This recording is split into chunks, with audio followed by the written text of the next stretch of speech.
Сақтағанбаев атындағы Ақтөбе облыстық әмбебап ғылыми кітапханасы аптаның бейсенбі сейсенбі күндері абай оқуларын назарларыңызға ұсынады. Абай Құнанбаев «Қалың елім қазағым қайран жұртым».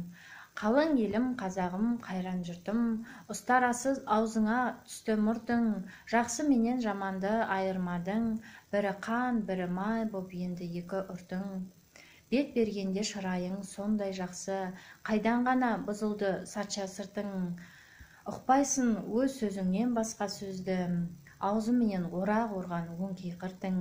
Өзімдікі дей алмай өз малыңды, күндіз күлкің бұзылды түнде ұйқың. Көрсе қызар келеді байлауы жоқ, бір күн тыртың етеді бір күн бұртың. Бас-басыңа би болған өңкей қиқым, мінекей бұзған жоқ па елдің сыйқын. Өздеріңді түзейді дей алмаймын, өз қолыңнан кеткен соң енді өз ырқың.